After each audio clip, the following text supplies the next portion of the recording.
What's going on, guys, and welcome back to another episode of Club and Country. This is episode number 26, and we start today's episode off by offering Ander Kappa a contract here for next season, as he currently has his contract up in 6 months at SD Eibar, and he's a 71 rated right midfielder, only 23 years old, which means we can offer him a pre-contract, and we go ahead and see whether the 71 overall rated player will want to join us for next season. He's only on 8 grand a week, which is actually really decent for a player who, at 23 years old, 71 overall, okay, I'm not going to say he's going to set the world alight, but I'm sure he could have a few more ratings left on his potential. He's got some decent stats anyway, goes straight into the first team. So, of course, because we got a bit of money in the last episode, after our progress in the Copa del Rey through to the semi-finals, it does mean that we can go ahead and afford to look at some players on pre-contracts if we so wish to do so, and I think he'll probably be the only signing we'll make, but even so, we put in a bid for him, and hopefully he'll say yes to the contract.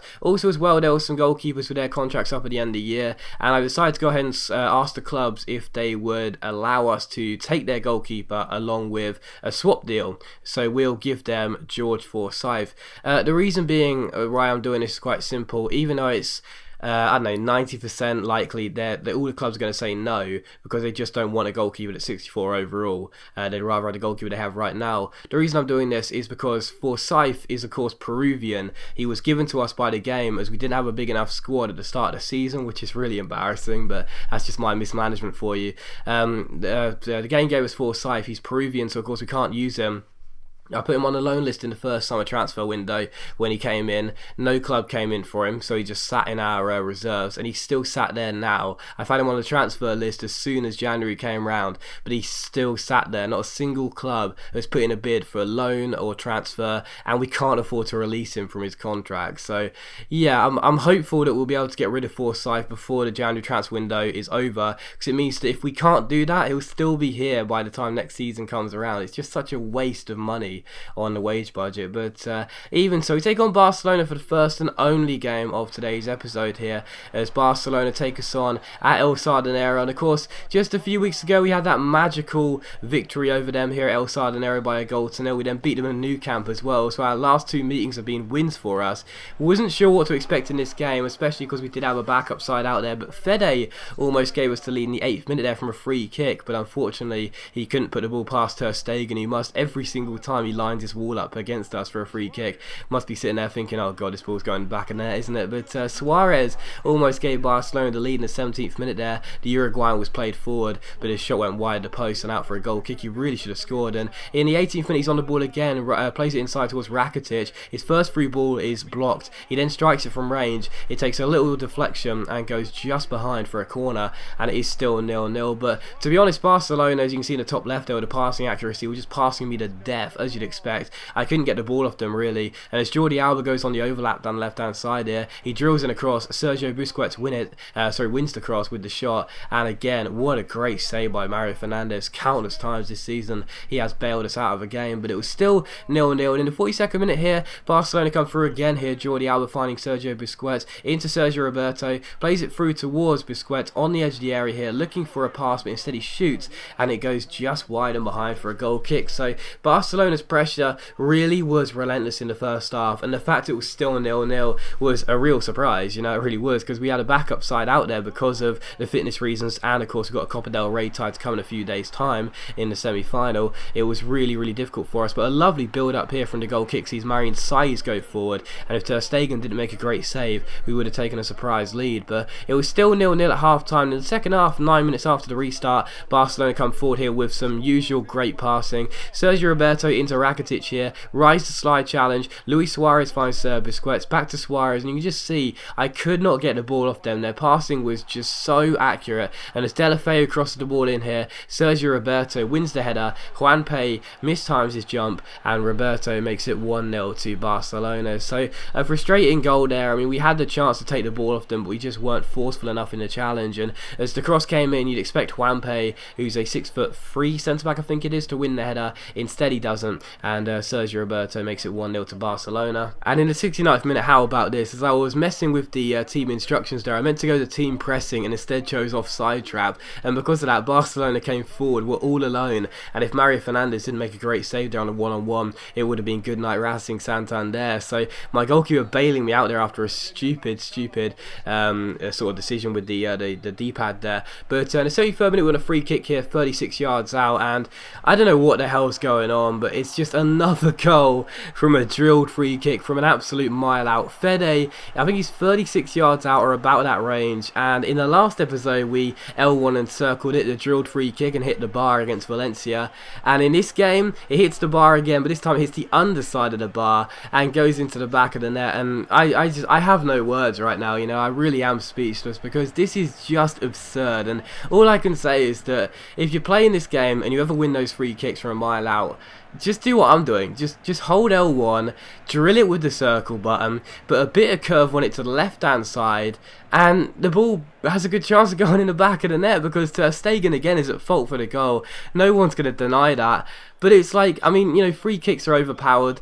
Goalkeepers are underpowered. We know these two things, so combining the two together does make sense, but it's just absurd how a goalkeeper of Ter Stegen's class can be beaten twice from that type of free kick, from that range, from players, Fede and Concha, who don't have amazing free kick stats. It's just bizarre, but because of that goal, we do level it, and we do finish the game by a goal each, so we get ourselves a very, very credible point against Barcelona. They must be sick of playing us, but again, I have no words for the free kick. Ter Stegen, I don't know, you must be sitting there thinking, what on earth is going on? Seriously, how on earth am I getting beaten from there twice? It's just ridiculous, but still, a 1-1 draw, very happy with that, and there you go. Following that, it was time for transfer deadline day, so deadline day arrives. And of course, with very limited resources to work with, there wasn't really anything planned other than hopefully complete the signing of Ander Kaper on a pre-contract, which we've done. Ander Kaper, or Ander Kappa, is going to join us next season. He agrees to pre-contract negotiations, and he says, yeah, I'll come in next year and I'll join you at El Sardinero. Also a transfer offer for Mario Fernandes, which again we counter, and all of those goalkeepers we put in bids for, just asking if they'd like to take George Forsyth off our hands. They all say no, so that means that he is going to stay at the club and those goalkeepers aren't coming to us.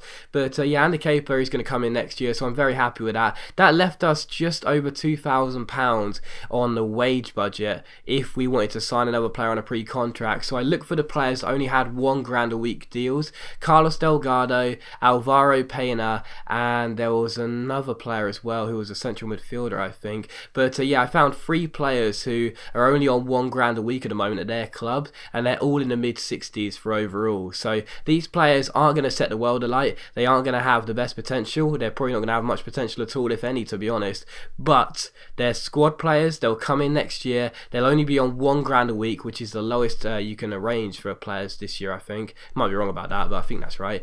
And that means that they won't be eaten into our wage budget, and they'll just be there for cover, for peace of mind, and they'll help us improve the sort of the depth of the squad, because right now we've only got a few players here, and it's not really much. But still, unfortunately for us, Alvaro Pena and the other player, Fran Carnica, they said they would rather stay at their clubs than come to us because we couldn't give them a good squad status. I wasn't prepared to give them first team status because they're just not going to be first team players.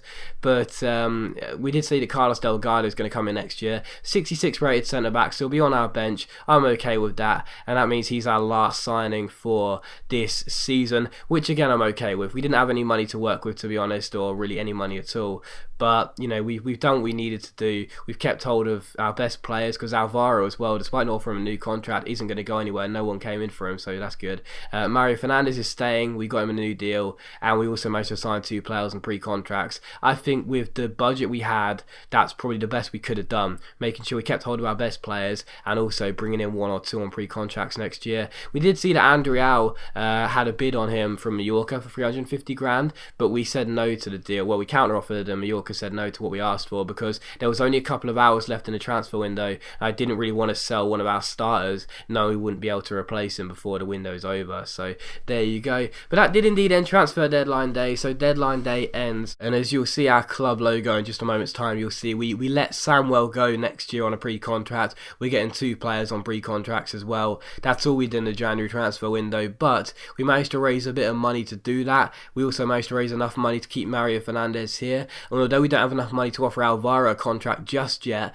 by the time his deal's up at the end of the season, we should have a bit more prize money from our overall finish in the league, and also we've got the Copa del Rey semi-finals to come as well, so that means that we'll get a bit more money added to our budget, and I'm confident he'll stay here and he won't just become a free agent next year. So yeah, I feel like we did okay. I mean, it was a difficult window for us. It's been difficult ever since we came here to Racing Santander, to be honest, with no money whatsoever, but we've done enough. We've done pretty well in my opinion, and that's okay. We then had a scouting update here, as it was the first of the month, and I managed to sign Roniero Aguza, a 16-year-old who has only had 1 month's worth of scouting, but his potential 74 to 94, his overall is 46 to 62. Okay, he could see that decrease in the next couple of months, but I thought we don't really have much choice but to sign him and just hope for the best, really, because otherwise he'll probably get snapped up by another club. So there you go. We'll wait and see what he turns out to be like. Probably not very good at all in the end of the day, but it's worth taking a gamble on him just in case. And also here is the squad report as well. You can check out how the players are doing as we now enter a new month.